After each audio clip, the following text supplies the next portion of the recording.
Hi, everyone. Welcome to Being Patient Perspectives, a segment where we take a first-person look about what it's like to live with dementia.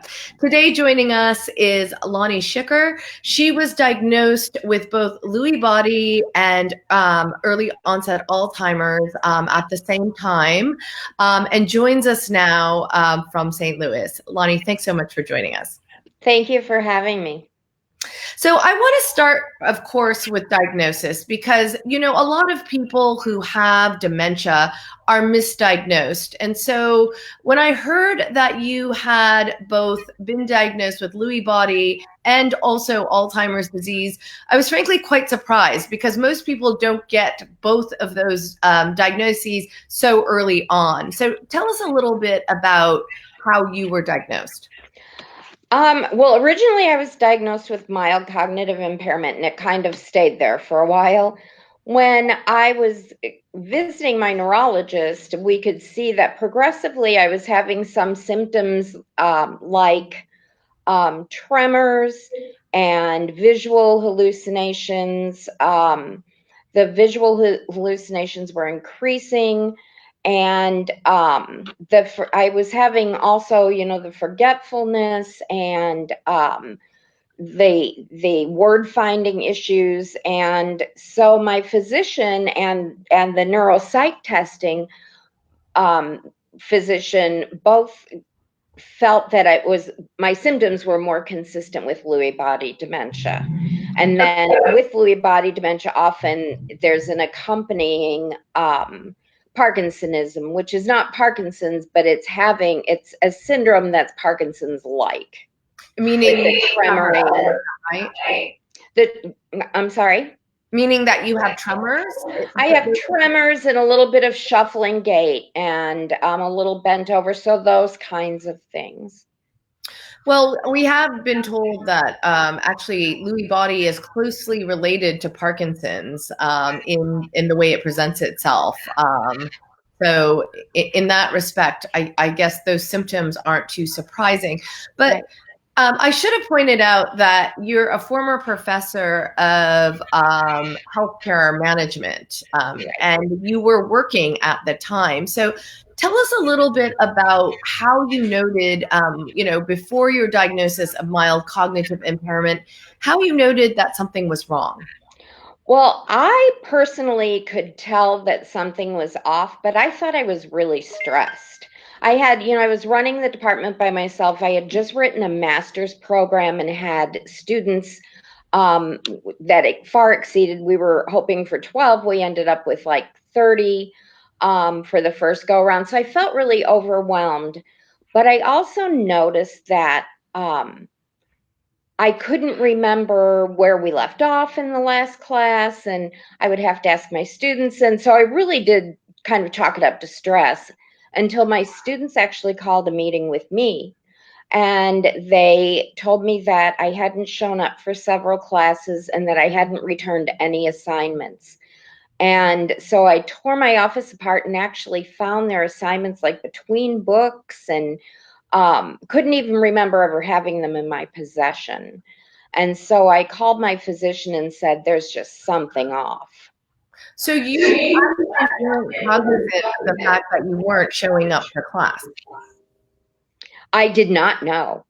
I had no idea that I hadn't shown up. And even because it was one of those classes, it was a hybrid. And so we did part of it online and part of it in the classroom.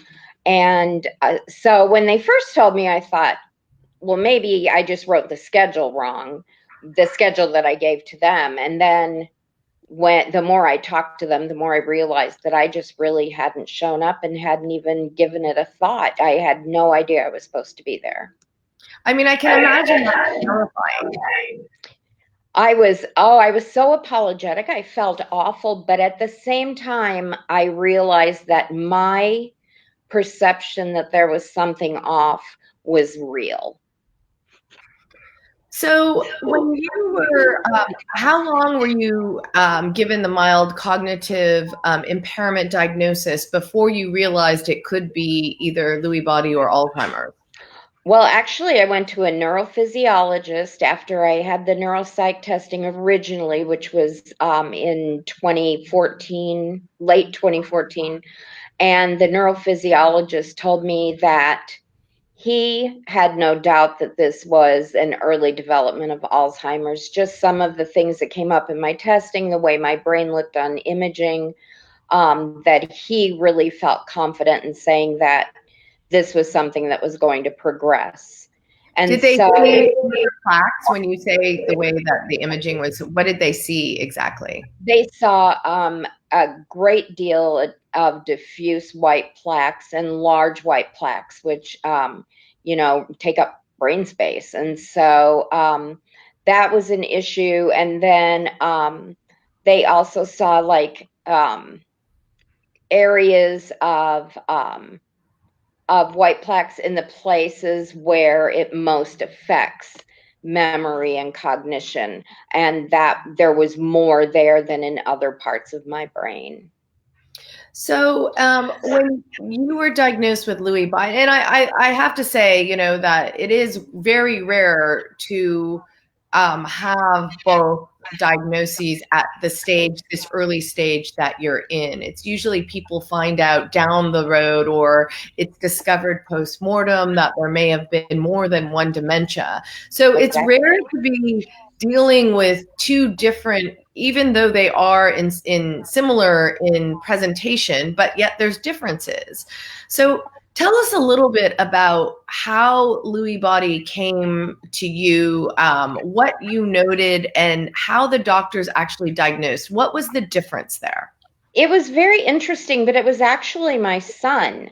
My son did a lot of research about dementia because he felt when he went through the symptoms of Alzheimer's disease, he really felt that it was a um, kind of like having on a tight shoe. It wasn't completely comfortable to him that that was the diagnosis. And so as he researched, he looked at Lewy body and he said, I can check every box on this list.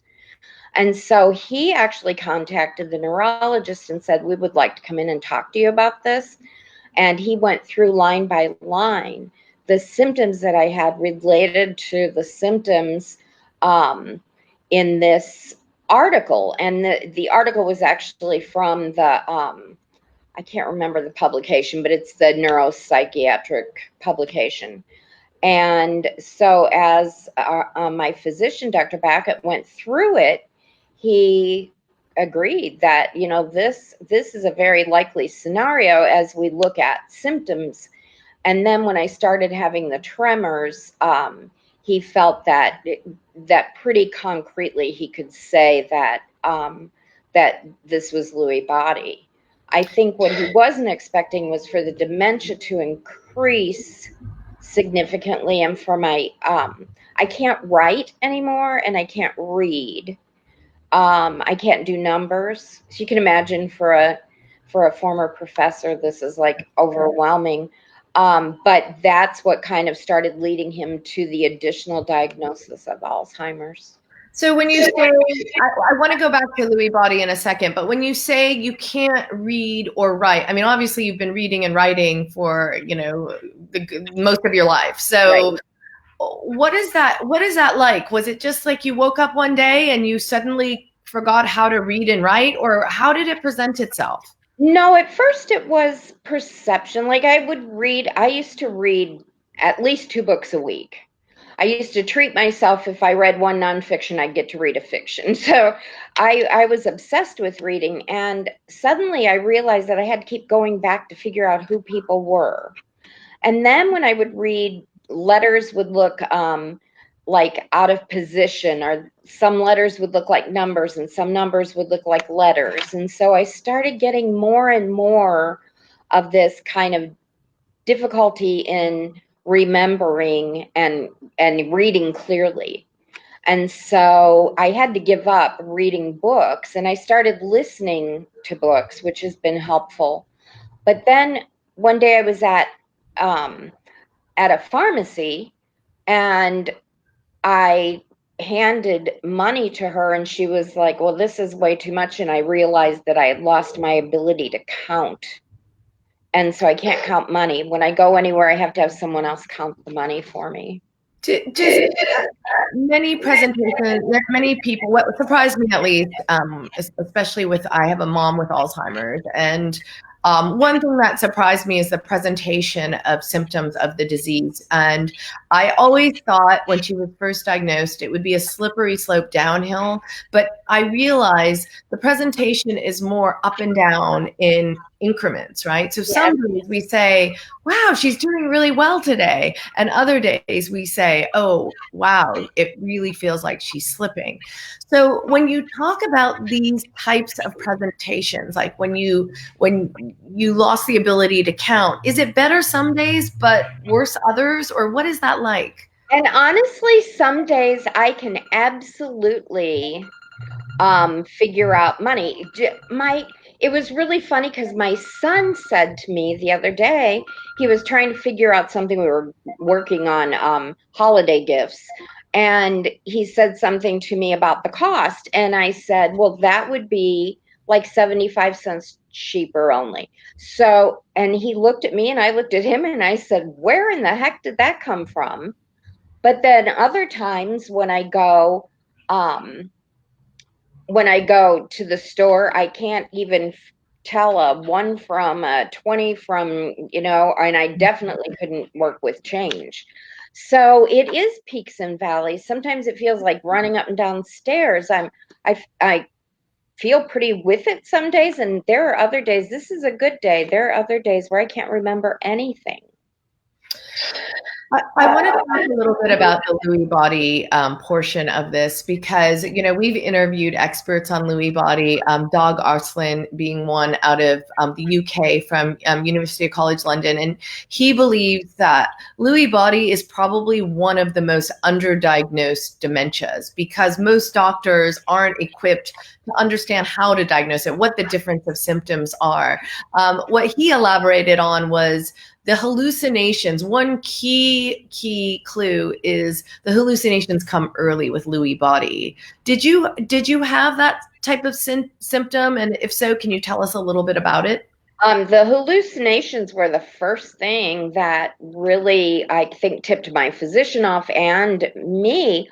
I was startled the first time I had one. In fact, I spent 6 months in the hospital because I tripped over a dog in my kitchen that wasn't there.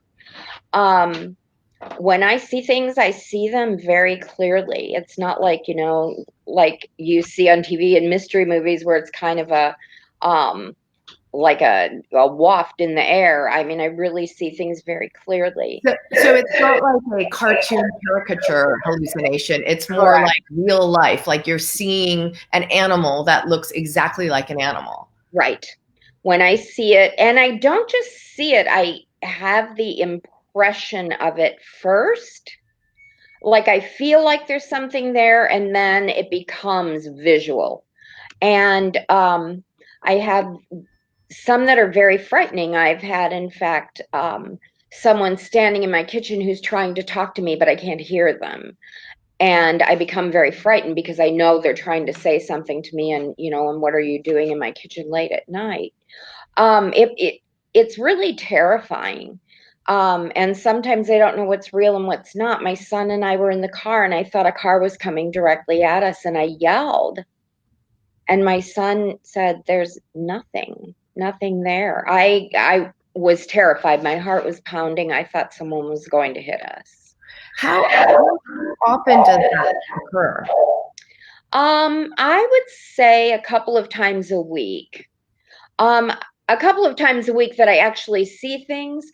The impression that something is near me or going by me is a frequent, like multiple times a day occurrence. Is there anything that helps? Is there medication? Is there, or have you associated any triggers with those type of hallucinations, or do they just descend upon you very unexpectedly? Very random, and any medication that they've tried has not helped. I don't sleep well because of it, because I get kind of frankly creeped out and I can't sleep well. And so they've tried sleeping medications. They've tried anti-anxiety medications. They've tried the traditional um, Alzheimer's medications, and nothing has really made a difference.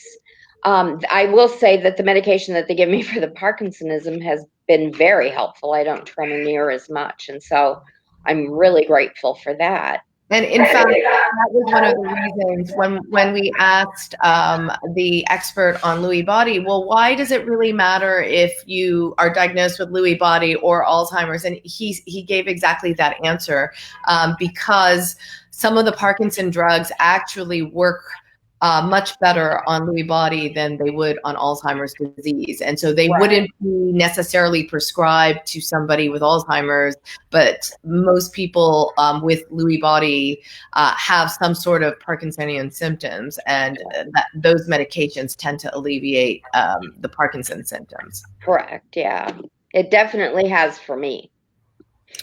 So you're able to articulate so well what is happening to you. Do you feel like, I mean, and do you feel like you're declining, or do you feel like you're observing changes in your brains? Do you know what I mean by that? Because I do know exactly what you mean. I'm speaking to you and I'm like, and I know I'm not with you 24 hours a day, and I know I don't live with you, and I'm sure there are things that would become more apparent if we were together more. But as we have this conversation, I'm thinking to myself, you can articulate so well what's happening to you. So tell me a little bit about that perspective on having these types of dementia.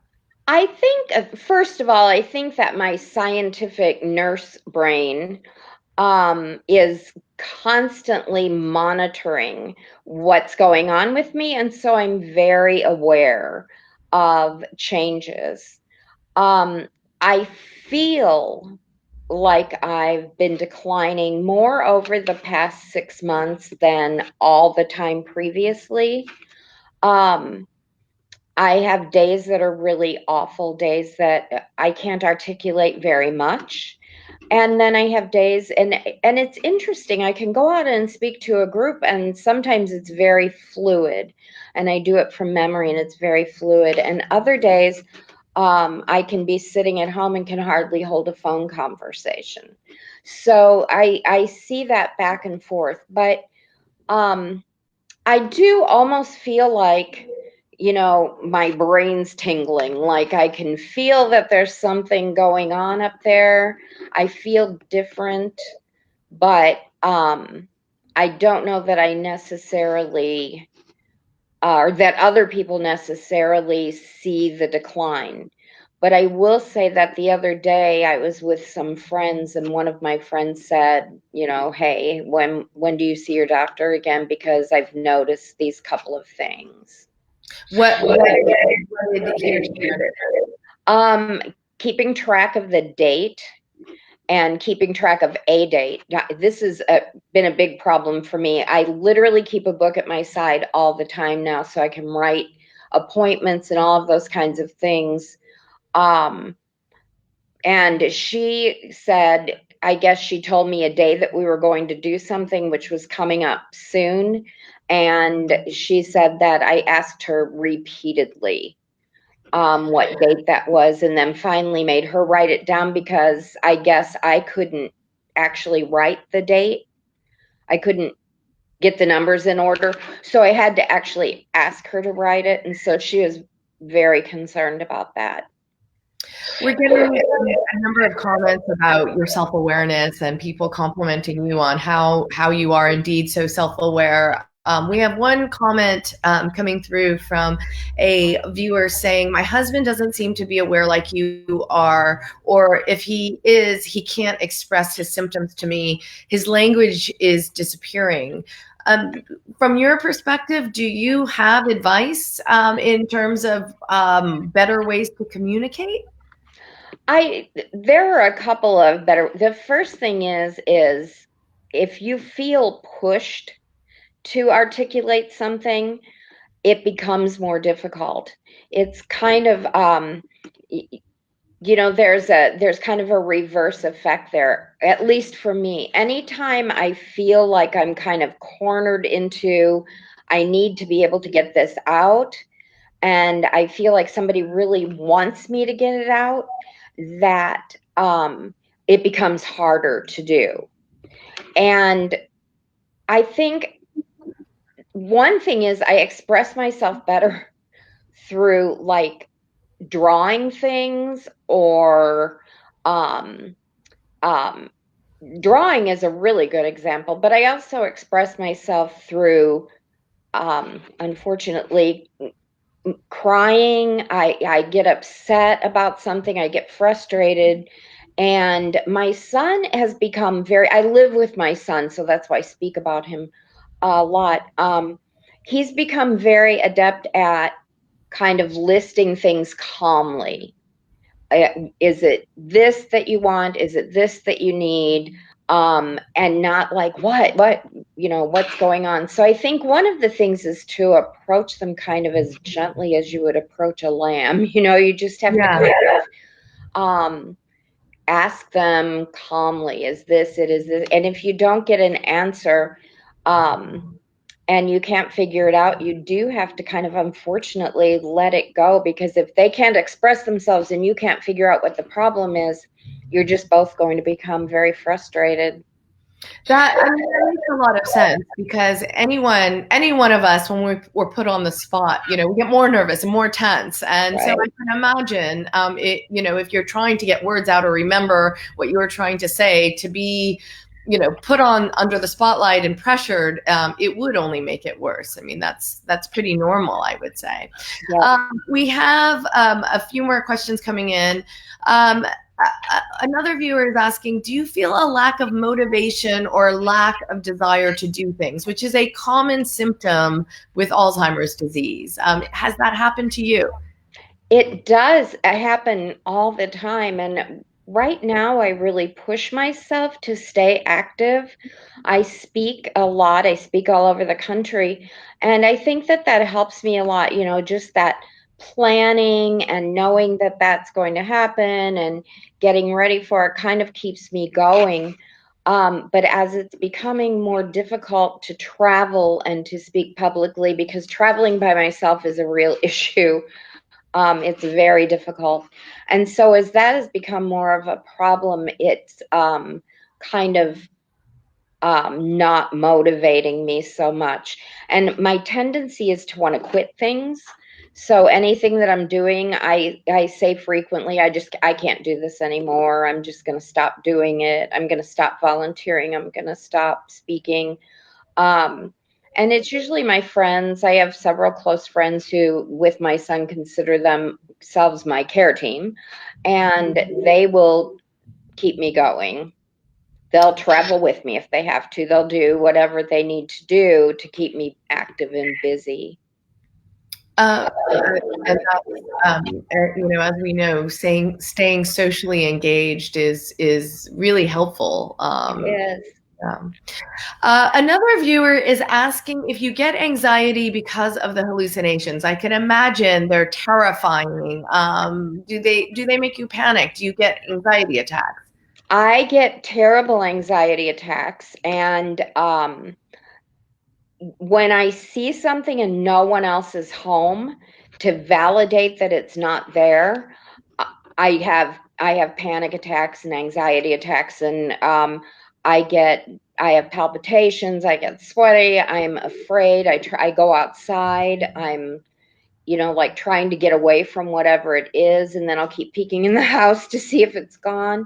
So yes, it's the anxiety is horrible. And I think I said earlier, I can't sleep well because I'm afraid that there's going to be something there when I open my eyes again. So it's easier just not to close them. And the absolute absurdity of that, even though for me it's very real, but lack of sleep, we know, can cause hallucinations. You ask any nurse that's worked 24 hours straight and then drives home how many animals she sees out of the corner of her eye. Sleep deprivation create some hallucinations, or can. And so I feel like, if I get too tired, I have them, but I can't sleep because I have them. So it's very frustrating and anxiety provoking for sure.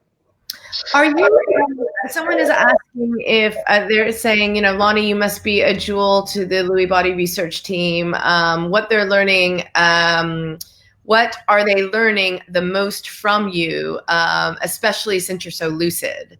Are you participating in research and are you giving feedback? Because I'm finding this incredibly informative to listen to your perspective of living with dementia. And we find that with a lot of these interviews that we're doing. So, is there some way you're participating in the research? I am not, and I have signed up multiple times. I've been excluded because of the kind of mixed diagnosis.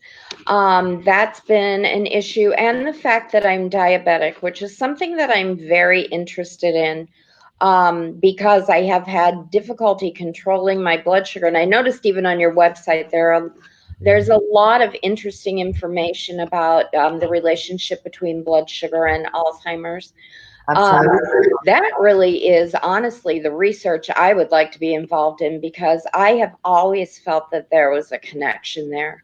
Are you diabetes type 2 or type 1? I'm a type 2. Yeah, and that's the one that's so closely associated with, or at least severely elevating your risk of dementia. Correct. With diabetes type 2.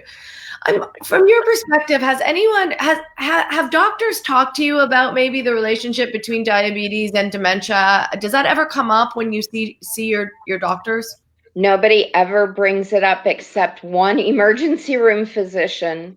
I was in the emergency room actually for something unrelated, but when they checked my blood sugar because of the infection, it was elevated. And he said, has any of your physicians ever told you that these two could be related? I've been reading a lot of articles. And until then, I hadn't really given it much thought. But now I listen to a lot and make my son read to me a lot of articles that he can find about the relationship. It seems very closely tied. And I feel like there could definitely be a connection, because my blood sugar, despite my best efforts and my physician's best efforts, have never really been in tight control. Yeah. It's interesting as we, hear from more and more experts. There's more and more view that Alzheimer's is treating a host of symptoms, not just one target, right? And so how are these all interrelated? We're not 100% sure yet. But blood sugar is one that could possibly, through recent research, be a trigger.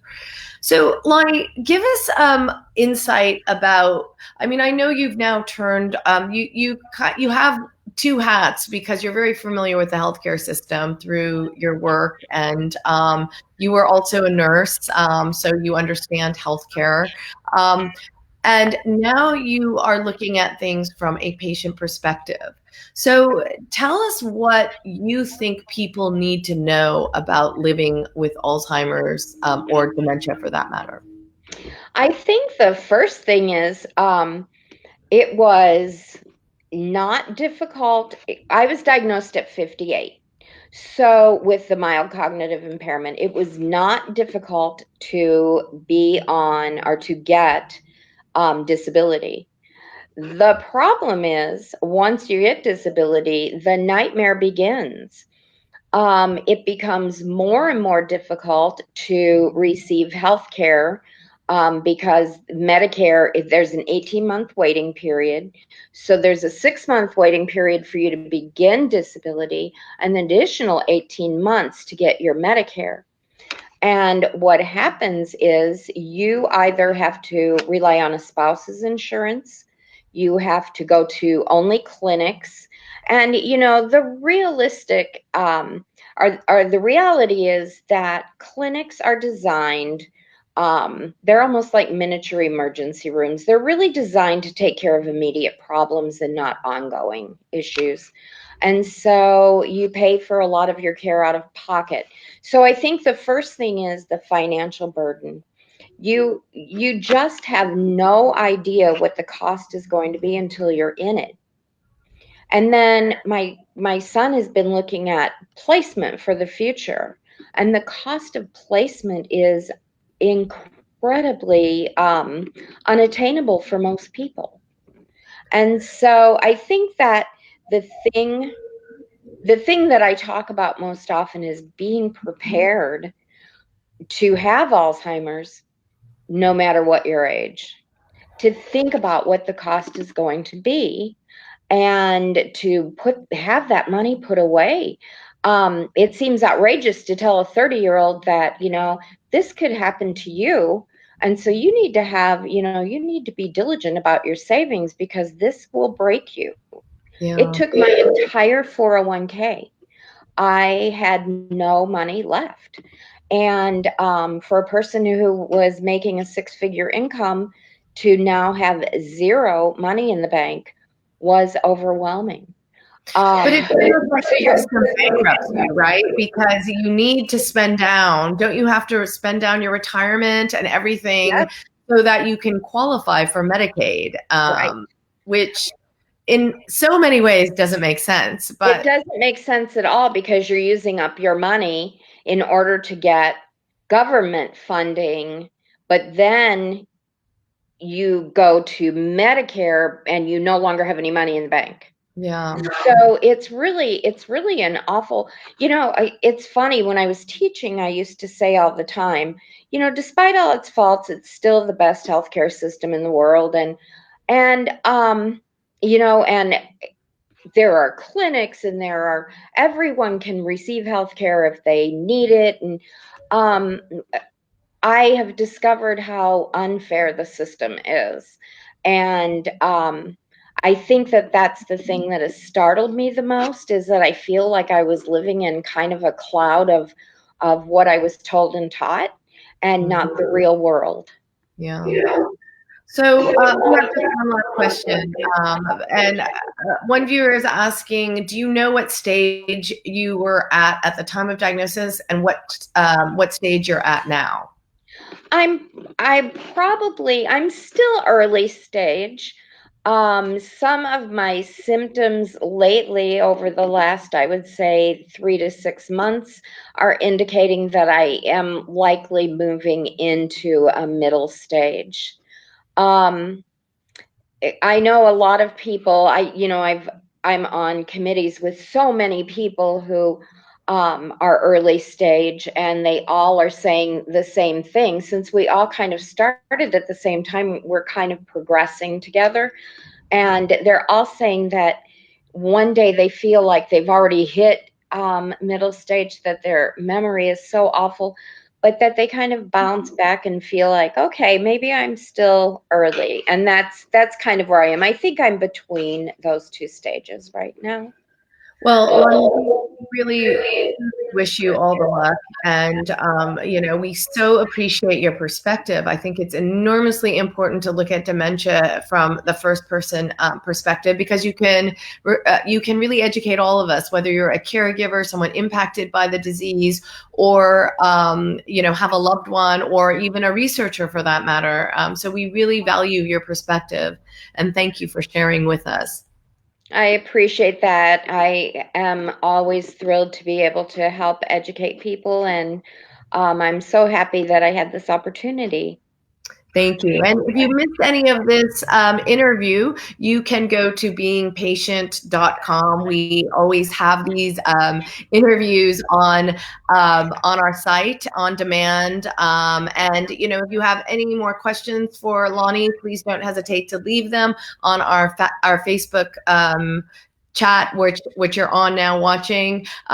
Leave it in the comments section, and we'll be sure to pass it along. Thanks so much, Lonni, and we will continue with more of these interviews and keep updated with what we're doing on either our Facebook page or on beingpatient.com. Thanks very much for watching.